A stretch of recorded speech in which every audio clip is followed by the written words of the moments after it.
जय हिंद दोस्तों। मैं सीजी कंपटीशन अपने चैनल में आपका फिर से स्वागत करता हूं। अभी मैं, जैसा कि आप लोगों को जानकारी होगा कि एसएससी जीडी की 50,000 से ऊपर की भर्ती आई है। तो मैं एसएससी जीडी फैक्ट्री नाम से एसएससी जीडी के लिए एक नया कोर्स स्टार्ट कर रहा हूँ, जिसमें आपको एसएससी जीडी के मैथ्स, रीजनिंग, जीएस के और लैंग्वेजेस के बारे में अपडेट करता रहूँगा। पढ़ने के लिए एसएससी जीडी को एक बार में निकालने के लिए चैनल से जुड़े रहिएगा। आज मैं आपको 2-4 क्वेश्चन बताने वाला हूँ सिंपल इंटरेस्ट साधारण ब्याज के। साधारण ब्याज होता क्या है? जब आप बैंक में 100 रुपए जमा करें 10% ब्याज की दर से और 1 वर्ष के लिए, और बैंक आपको केवल मूलधन पर जब ब्याज दे, ब्याज पर ब्याज ना दे, तो इस ब्याज को कहा जाता है साधारण ब्याज। इसके लिए एक सिंपल सा फॉर्मूला लिखाया मैंने, साधारण ब्याज बराबर मूलधन गुणित दर गुणित समय बटा 100। साधारण ब्याज के 12 से 15 प्रकार के सवाल होते हैं। हर सवाल के लिए अलग अलग फॉर्मूला होता है, लेकिन मैं आपको पूरे के पूरे 12 से लेकर 15 प्रकार के सवाल को केवल एक सिंपल फॉर्मूले से बताऊंगा, जो आप स्कूल से पढ़ते आ रहे हैं। कितना भी प्रकार का वेरिएशन हो, सिर्फ ये एक सिंपल फॉर्मूला जो आप स्कूल से करते आ रहे हैं, उसी से हम लोग इसको समाप्त करेंगे। ध्यान दीजिएगा। एक क्वेश्चन मानने की प्रैक्टिस करते हैं। देखिए, क्वेश्चन कहता है कि एक धनराशि साधारण ब्याज की वार्षिक दर पर, धनराशि पूछ रहा है अर्थात उसकी जानकारी नहीं है, मतलब उसे पी रहने देते हैं। साधारण ब्याज की वार्षिक दर पर उधार दी गई है। यदि वह 3 वर्षों में अपने की 5/4 गुना हो गई, तो ब्याज की वार्षिक दर ज्ञात कीजिए। मेरी बात ध्यान दीजिएगा। आपने कोई राशि जमा की, जब जानकारी ना हो तो हम राशि को मान लेते हैं 100। ये मानना ठीक रहता है, क्योंकि यहाँ हमारे पास दर किया 10 ज्ञात करने बोला है, और दर हमेशा निकलता है किसमें, प्रतिशत में। बोलता है कि आपने कोई धनराशि अर्थात 100 रुपए बैंक में जमा किया। 3 वर्षों के बाद, समय का मान दिया हुआ है हमको 3 वर्षों के बाद वह राशि, याद रखिएगा बात राशि कर रहा है, ब्याज की नहीं कर रहा है। वह राशि, तो वह राशि अर्थात वो निकलेगा मिश्र धन। वह राशि हमारे पास हो जाती है जमा की गई राशि। जमा की गई राशि का 3/5/4। देखिए, 4 से काटूंगा 25 बार में जाएगा, 25 पंचे 125, अर्थात बैंक में जमा किया जाता है 100 रुपया और प्राप्त होता है 125 रुपया। तो ब्याज कितना हुआ, 125 माइनस 100, अर्थात ब्याज की प्राप्ति होती है हमको 25 रुपया। अब पूछ रहा है तो ब्याज की वार्षिक दर की गणना कीजिए।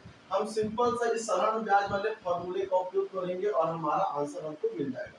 साधारण ब्याज कितना रुपए मिला हमको, 25 रुपए। मूलधन जमा किए थे 100 रुपया। रेट का पता नहीं, लेकिन समय हमको दिया हुआ है कि 3 वर्ष के लिए हमने राशि जमा की है। इसको सॉल्व करिएगा, 0 से 0 कैंसिल, 3 एकम 3, 3 अठे 24, 24 में से 1 गया 25, 1/3, ये हो जाएगा हमारा आंसर। अर्थात रेट बराबर आपको मिलेगा 8 सही 1/3%। इस प्रकार से इन सब क्वेश्चंस को सॉल्व किया जाता है। देखेंगे, नेक्स्ट पर आता हूं। अगला जो क्वेश्चन है वो इसके ऊपर वाला है, देख लीजिएगा। बड़ा ही आसान क्वेश्चन है, सिंपल सा फॉर्मूला लगता है इसमें। बोलता है कोई धनराशि अर्थात धनराशि की हमको जानकारी नहीं है, साधारण ब्याज की वार्षिक दर से 5 वर्षों में, तो समय अब 3 के जगह हो जाएगा 5 वर्ष। 5 वर्षों में अपने का 3/2 हो जाता है। तो मान लेते हैं कि वो धनराशि कुछ नहीं है, तो 100 है। वह अपने का 3/2 गुना हो जाता है। अपने का अर्थात 100 का 3/2 गुना होगा। 2 से काटेंगे तो ये 50 बार में 50 दिया हो जाएगा 150। अर्थात जमा की गई थी राशि 100 रुपए, परंतु हमको प्राप्त होता है 150 रुपए। तो 50 रुपए बढ़कर मिला, वही तो हमारा ब्याज है। तो कहता है ब्याज के वार्षिक दर की गणना कीजिए। यही बेसिक सब फॉर्मूला यूज करेंगे। साधारण ब्याज के स्थान पे रखेंगे 50 रुपया बराबर मूलधन, हमने 100 माना था। दर की हमें जानकारी नहीं है, समय बराबर लिया गया है 5 वर्ष, बटे आएगा फॉर्मूले का 100। 100 से 100 कैंसिल, 5 से तो 5 10 50, तो आर बराबर हमको बच गया 10%। यह देखिए एक प्रकार है जो सिंपल सा इस फॉर्मूले से खत्म हो जाता है। बस एक बेसिक सा कॉन्सेप्ट बनाने की आपको आवश्यकता होती है। इसमें एक और प्रकार है, ध्यान दीजिएगा, बता देते हैं इसको भी।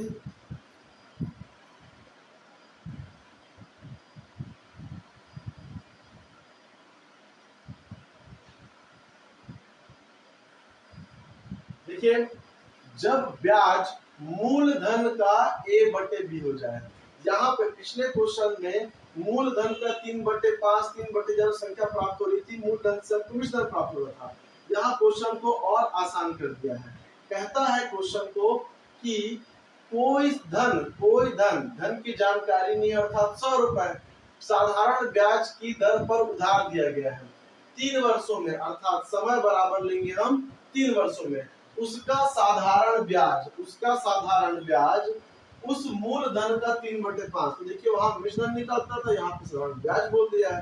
साधारण ब्याज अज्यूम किए हम लोग 100, जिसका 3/5 हमको साधारण ब्याज प्राप्त हो रहा है। ये काटेंगे 20 बार में जाएगा, 20 किया 60, अर्थात मूलधन हमने जमा किया 100 और हमको ब्याज की प्राप्ति हो रही है 60 रुपए की। ब्याज की वार्षिक दर कर दीजिए। फिर से यही फॉर्मूला, देखिए इस फॉर्मूले में है कुछ नहीं, एक साधारण ब्याज मूलधन गुणित दर गुणित समय, 1 2 3 4। आपको 4 कंटेंट दिए हुए हैं, हमेशा इसमें एक कंटेंट मिसिंग रहेगा और एक को आपको अज्यूम करने के लिए बोलेगा। बड़ा ही आसान है। साधारण ब्याज के स्थान पे रखेंगे 60 बराबर मूलधन माने है 100, दर का पता नहीं, टाइम कितना वर्ष बोला है जी, बोला है 5, बोला 3 वर्ष, बटे हो जाएगा हमारे पास 100, 100 से 100 कैंसिल, 3 1 3 3 दूनी 6, अर्थात r बराबर मिल गया हमको 20%। यह होगा इस क्वेश्चन का आंसर। आपको केवल इतना करना है, ये बेसिक सिर्फ समझाने के लिए होता है, एग्जाम्स में इतना लिखने की आवश्यकता नहीं होती है। आई होप सो आप लोगों को समझ में आ रहा होगा। इसी का एक और क्वेश्चन देख लेते हैं। क्वेश्चन नंबर 2 देखिएगा, कहता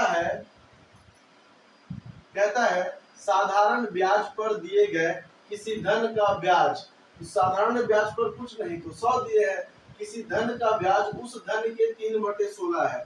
साधारण ब्याज उस धन अर्थात 100 रुपए का 3/16 के बराबर है। यदि समय की वर्षों में संख्या दर की 3 गुने के बराबर हो, देखिए समय के वर्षों की संख्या दर के 3 गुने के बराबर हो, अर्थात समय जो है दर के 3 गुने के बराबर है, अर्थात t के जगह अपन 3r लिख सकते हैं, या फिर जहाँ पे r है वहां पे t/3 को भी लिख सकते हैं। चलते हैं क्वेश्चन में क्या कहता है साधारण ब्याज।